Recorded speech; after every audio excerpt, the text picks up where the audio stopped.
Maintenant, représentation géométrique d'un nombre complexe. Le plan P orienté étant muni d'un repère orthonormé OIJ, à tout complexe Z égale à A plus IB, on peut associer le point M, dont l'abscisse est la partie réelle de A, et leur donner la partie imaginaire de Z. Et inversement, à tout point M défini par ces coordonnées dans ce repère, correspond un unique nombre complexe Z, dont la partie réelle est l'abscisse de M, et la partie imaginaire est l'ordonnée de M. En d'autres termes, l'application phi qui a de C, donc l'ensemble des nombres complexes dans le plan P, qui a Z égale à A plus IB associe le point M de coordonnées A, B, est une bijection de C vers P. P est alors appelé le plan complexe. On dit que M est le point image de Z et que Z est l'affixe du point M. L'affixe est un nom féminin, notez bien ça, on dit une affixe. Et on notera souvent ZM, l'affixe du point M. Et voici, dans le plan complexe, comment est représenté un nombre complexe par son point image. Alors, M est sur l'axe OI, axe des réels, si et seulement si son affixe est un nombre réel. Donc, si son affixe est un nombre réel, M sera ici. M est sur l'axe OJ, axe des imaginaires purs, si et seulement si Z appartient à IR, c'est-à-dire si son affixe est un imaginaire pur, qui est là. Alors, soit V est égal à I plus BJ, un vecteur quelconque. Alors, vous voyez bien, il existe un unique point M tel que OM est égal à V. L'affixe ZM de ce point M est par définition aussi l'affixe du vecteur V. Et on note Z de V, l'affixe du vecteur V. Notez bien que si c'est un point, c'est ZM. V s'appelle le vecteur image du nombre complexe ZM. Alors, on vérifie sans peine les propriétés suivantes. Si A et B sont deux points du plan complexe d'affixes respectifs ZA et ZB, alors le vecteur AB, A pour affixe Z de B moins Z de A, le milieu I de AB, A pour affixe ZA plus ZB sur 2. Quels que soient les vecteurs U et V et les réels lambda, on aura Z de U plus Z de V égale à Z de U plus V. Et Z de lambda V est égal à lambda Z de V.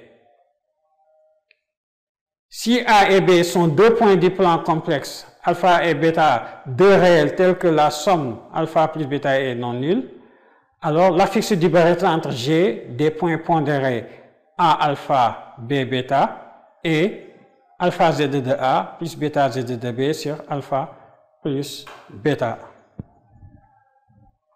Alors voici un exercice d'entraînement que nous te proposons à chercher.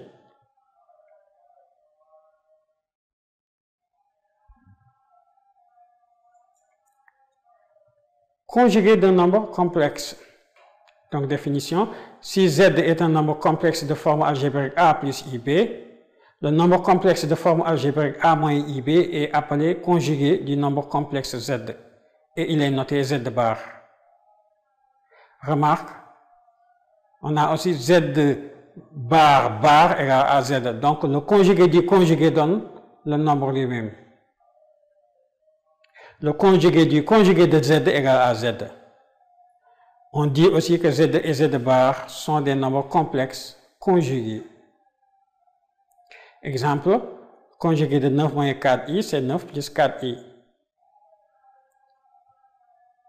I bar, ça fait 0 plus 1i, donc égal à 0 moins 1i, qui est égal à moins I. Et 7 bar égale à 7. Donc le conjugué de 7 égale à 7. Interprétation géométrique du conjugué d'un nombre complexe. Leurs images sont symétriques par rapport à l'axe réel. Propriété relative au conjugué. La partie réelle de Z est la partie réelle de son conjugué, mais leurs parties imaginaires sont opposées. Et pour tout complexe Z et Z', le conjugué de la somme est égal à la somme des conjugués. Pour tout complexe Z et Z', Z et Z', le conjugué du produit est égal au produit des conjugués. Pour tout complexe non nul Z, le conjugué de l'inverse est égal à l'inverse du conjugué. Pour tout réel lambda et pour tout Z complexe Z, le conjugué de lambda Z, c'est lambda multiplié par le conjugué de Z. Et pour tout complexe Z et pour tout entier naturel N, alors, pour tout entier relatif Z même, Z à la puissance N bar, c'est-à-dire le conjugué de la puissance, c'est la puissance du conjugué. Pour tout complexe Z, Z', le conjugué du quotient est égal au quotient des conjugués. Et pour tout complexe Z, Z plus Z bar égale à 2 fois la partie réelle de Z. Et pour tout complexe Z, Z moins Z bar est égal à 2 fois la partie imaginaire de Z. Pour tout complexe Z, si Z de forme algébrique A plus IB, alors Z de Z bar est égal à A au carré plus B au carré. Donc Z que multiplie Z bar est un réel positif. Z est réel si et seulement si Z égale Z bar. Et Z est imaginaire si et seulement si Z égale à moins Z bar. Démonstration. Bon, pour la première propriété, ce sont les conséquences immédiates de la définition. Pour les propriétés 2 et 3, on laisse le lecteur le soin de vérifier en écrivant Z et Z' sur leur forme algébrique. Alors, soit Z, un nombre complexe non nul, on peut écrire Z fois 1 sur Z est égal à 1. Donc, le conjugué de Z fois 1 sur Z est égal à 1 bar. Si on utilise la propriété 3, le conjugué du produit est égal au produit des conjugués. Donc, Z bar fois 1 sur Z bar est égal au conjugué de 1 qui est égal à 1. Et finalement, en divisant cette expression par Z bar, on obtient conjugué de 1 sur Z est égal à 1 sur conjugué de Z.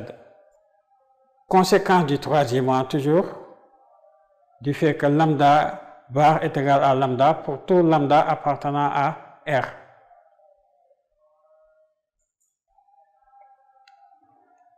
Alors, par récurrence sur N, pour N égale à 0, c'est vrai car on pose par convention, comme dans R, pour tout Z appartenant à C, Z au carré est égal à 1.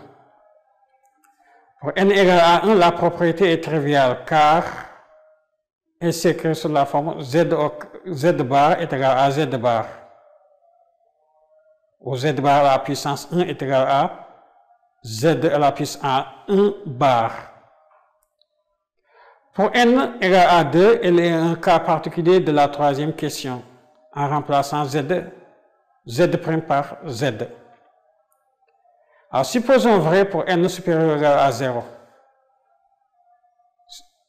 Pour tout N supérieur ou égal à 0. Alors, Z à la puissance N plus 1 est égal à Z à la puissance N. Z à la puissance N plus 1 bar égale à Zn fois Z bar. En utilisant la troisième propriété, ça fait Z bar à la puissance N multiplié par Z bar. Z bar à la puissance N, ça fait Z bar à la puissance N avec la puissance d'or plus Z bar. Et z bar à la puissance n multiplié par z bar, ça fait z bar à la puissance n plus 1. Alors, si n est négatif, posons n est égal à moins m. Alors, z à la puissance n bar égale à z à la puissance moins m bar en remplaçant n par moins m. Mais z à la puissance moins m, ça fait 1 sur z à la puissance m. M étant positif, donc 1 sur z à la puissance m avec c'est égal à 1 sur z de m bar qui est égal à 1 sur z à la puissance moins m d'après le cas n supérieur ou égal à 0. Donc ceci est égal à z à la puissance moins m qui est égal à z à la puissance n bar. Nous avons z sur z' bar égale à z fois 1 sur z' bar par définition dans C. Donc ça fait z bar fois 1 sur z' bar d'après le troisième A qui est égal à z bar fois 1 sur z' bar, donc qui est égal à z bar sur z' bar d'après la quatrième question. Alors, posons z est égal à A plus IB pour la huitième propriété.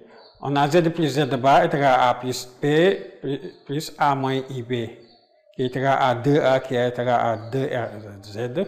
Même chose pour les imaginaires, z moins z bar va donner 2IB, donc ça fait 2I im de z. Pour la dixième propriété, c'est la conséquence 4 du paragraphe 2.2 que vous aurez bien la gentillesse d'aller voir. Les propriétés 11 et 12 aussi sont les conséquences immédiates des propriétés 8 et 9. Bon, on te propose un exercice d'application, bien entendu à essayer de faire, c'est pas très compliqué. Il suffit d'utiliser les propriétés déjà citées ci-dessus. Maintenant, nous allons parler du module d'un nombre complexe. Définition 1. Le module du nombre complexe de forme algébrique z est égal à A plus IB et le réel positif noté, ne pas dire valeur absolue de z, mais module de z qui est égal à racine carrée de A au carré plus B au carré et on lit module de z. Voici quelques exemples. Voilà. Quelle est l'interprétation géométrique du module d'un nombre complexe? Alors voici le point image du module du nombre complexe A plus IB. Et on vous dit module de Z est égal à racine de A au carré plus B au carré.